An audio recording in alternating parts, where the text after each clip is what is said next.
खटमलपुर नाम का एक अजीब सा गांव था। यहाँ आदमी के साथ बूढ़े भी बड़ी अजीब किस्म के थे। वो बात बात पर ऐसे लड़ने लगते थे कि मानो चीन ने भारत की जमीन छीन ली हो।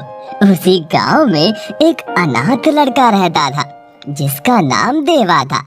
देवा एक ऐसे ही बूढ़े सेठ के यहाँ काम करता था जिसका शरीर इतना पुराना था कि थोड़ी सी आग लगते ही पापड़ की तरह कट जाता था।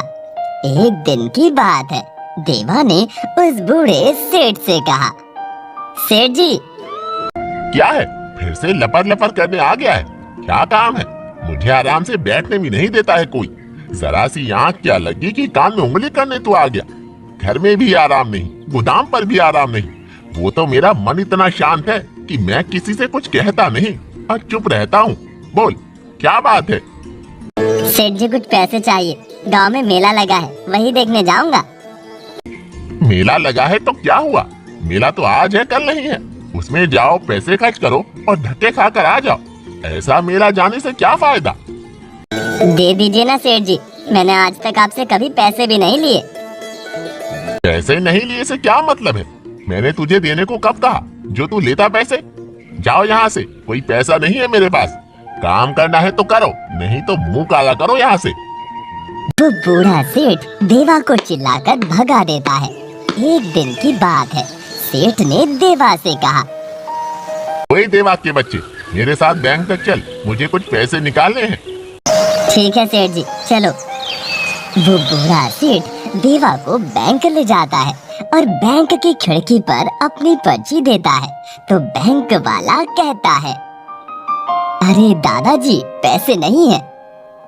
बूढ़े सेठ जी उसकी इतनी सी बात सुनकर सूखे पत्ते की तरह कट जाते हैं और ना आओ देखते हैं ना ताओ, और खर्चा पानी लेकर उस पर चढ़ जाते हैं और कहते हैं, और दो मोदी को वोट। उसके लोग बैंक के सारे पैसे लेकर भाग गए। हम जैसों के लिए एक फूटी कौड़ी नहीं छोड़ गए। गरीब आदमी जाए तो आखिर कहाँ जाए? ये देश अब रहने के लायक नहीं है, सब बेच दिया मोदी ने। तभी वो बैंक वाला गुस्से में एक झापड़ कस के बूढ़े सेठ को लगा देता है और कान खींचते हुए कहता है, अबे बैंक में बहुत पैसे हैं लेकिन तेरे खाते में नहीं है, खूसट कांग्रेसी कहीं के।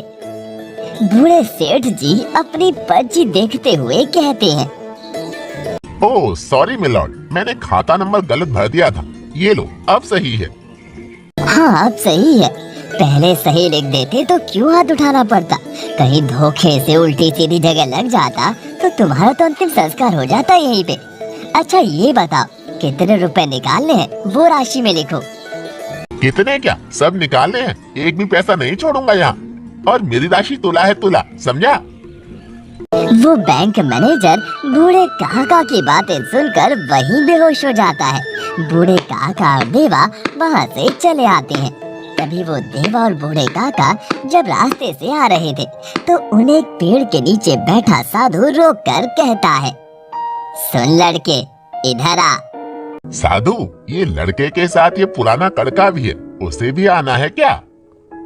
हाँ, दोनों आओ। देवा और वो बूढ़ा सेठ उस साधु के पास आ जाते हैं और वो साधु कहता है, बहुत दिनों से भूखा हूँ, कुछ खाने को दे दो। खाने को दो? मुझे लगा तुम हमें कुछ दोगे, उल्टा हमसे ही मांग रहे हो। और तुम्हें मुझ जैसे बूढ़े से मांगते लज्जा नहीं आती है? देखो, मैंने तुमसे नहीं मांगा, तुम दोनों से मांगा है।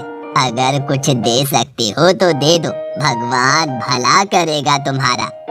तभी देवा अपनी जेब से रूखी सूखी रोटी निकालकर साधु को दे देता है। साधु उसे खाकर बड़ा खुश होता है और देवा से कहता है, वाह बेटा, तेरी रूखी रोटी ने आज साधु का पेट भर दिया। ये ले अंगूठी, ये रख ले, तेरे काम आएगी। लेकिन जब ये तेरे काम आएगी तब तुझे संभालना होगा। साधु की अतरंगी बातें देवा नहीं समझ पाता है और वो अंगूठी रख लेता है और सेठ के साथ घर आ जाता है।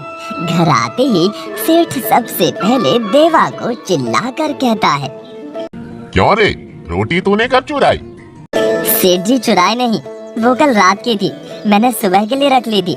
लेकिन जब आप मुझे बैंक ले गए तो मैं खा नहीं पाया था और उस साधु को वही रोटी दे दी। झूठ बोलता है। एक तो रोटी चुरा कर कर्ण जैसा दानी बन रहा है और मुझे सिखा रहा है। रुक तू अब। वो सेठ देवा को बहुत पीटता है और उसे मार मार कर अधमरा कर देता है और कहता है, देख, तूने आज तक मेरी जितनी रोटी चुराई है उसके बदले में तुझे मुझे लाकर धन देना होगा।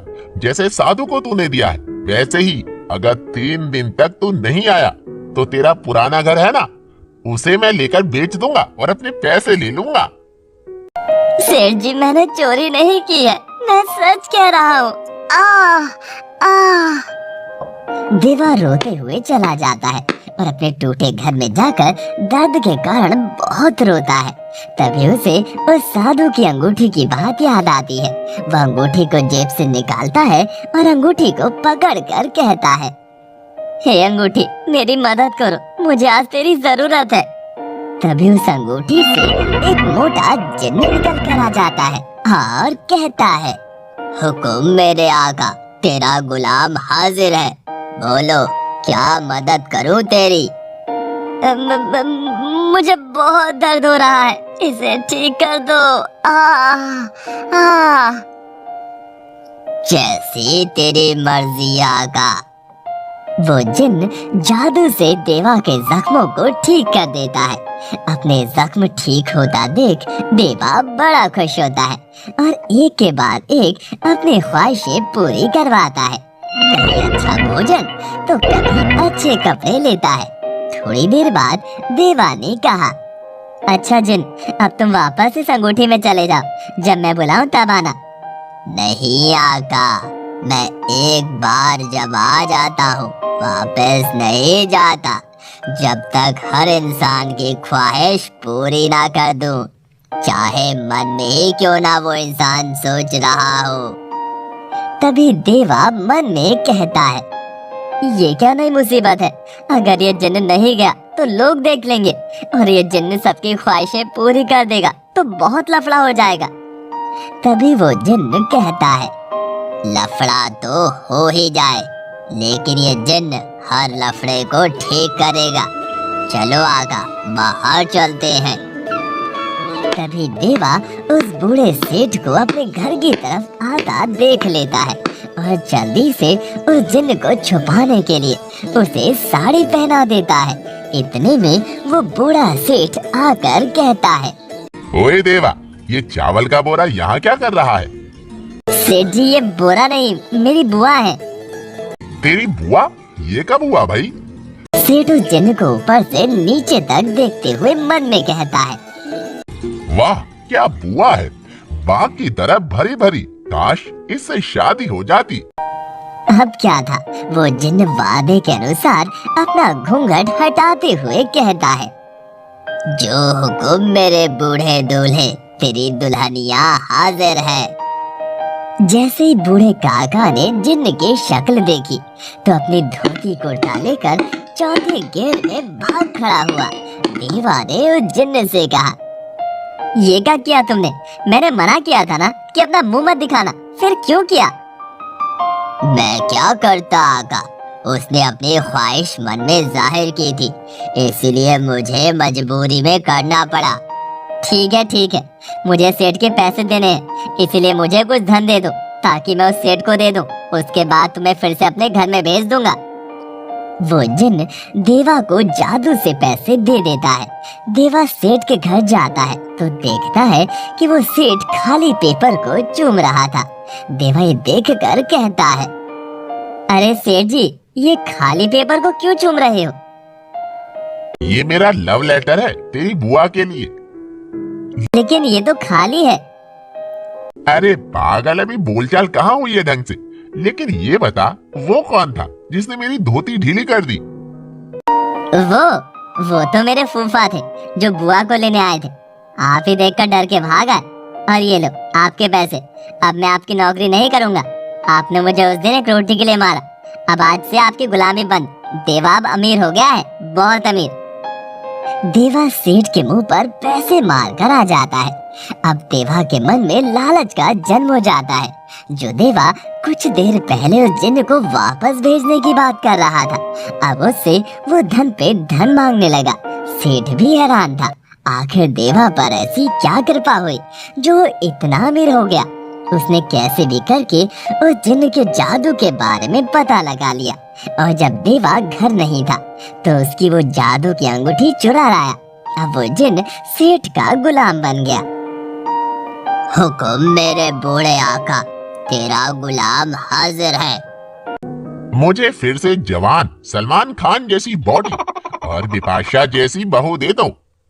सेठ, लेकिन अब मैं कोई जादू। लेकिन तू देवा की तो सब ख्वाहिश पूरी कर रहा था, मेरी बारी है तो तेरा नेट पैक ही खत्म हो गया।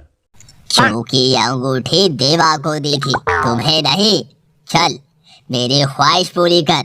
मैंने बहुत दिनों से शीला की जवानी का डांस नहीं देखा, मुझे नाच कर दिखा, नहीं तो तेरी अगरबत्ती जैसी टांगे तोड़कर कान की खुजली मिटाऊंगा। अब क्या था, वो बूढ़ा से डर के मारे शीला की जवानी गाने पर नाचते नाचते फुस हो गया और सीधा 4 नंबर की बस पकड़कर स्वर्ग सिधार गया। अब बारी थी देवा के लालच के अंत की। देवा जब अपनी अंगूठी ढूंढते हुए सेठ के यहाँ आया तो जिन्न ने कहा, देवा, मैंने सेठ की इच्छा पूरी कर दी, अब मुझे तुम जाने दो। ये अंगूठी को 2 बार रगड़ दो, मैं वापस चला जाऊंगा। देवा मन में लालच के कारण सोचता है, अगर मैंने अंगूठी रगड़ दी तो ये तो चला जाएगा, क्यों ना अंगूठी को तोड़ दूं, ये जा ही नहीं पाएगा। और देवा ने वही किया, लेकिन देवा भूल गया था वो जिन्न सबकी ख्वाहिश पूरी करता था, चाहे वो मन में ही क्यों ना हो। जैसे ही देवा ने अंगूठी तोड़ी, वो जिन्न टूटी अंगूठी में जाने लगा और जाते ही देवा फिर पहले जैसा गरीब बन गया। देवा हैरान था कि आखिर ये कैसे हो गया। तब वो साधु प्रकट हुए और देवा से बोले, देख देवा, तेरे सारे सवालों का जवाब तू खुद है, क्योंकि जब तेरे मन में लालच नहीं था तब ये जिन्न तेरी मदद कर रहा था। जैसे ही तेरे मन में ये भावना जागी कि ये तो सबकी इच्छा पूरी करेगा और तू इसे जाने नहीं देगा, वैसे ही इसने ये बात सुन ली। और याद है, मैंने तुझसे अंगूठी देते समय कहा था कि जब ये तेरी मदद करेगा तब तुझे संभालना होगा। ये इस बात का संकेत था कि तुझे अपने लालच से संभलना होगा, लेकिन तू भी इस कंजूस सेठ की तरह निकला और फिर से कंगाल हो गया। ये कहकर वो साधु गायब हो जाते हैं। देवा फिर से गरीब की जिंदगी जीने लगा था। वो समझ गया था जादू मिलने पर लालच नहीं करना चाहिए और हमेशा सबके भले के बारे में सोचना चाहिए।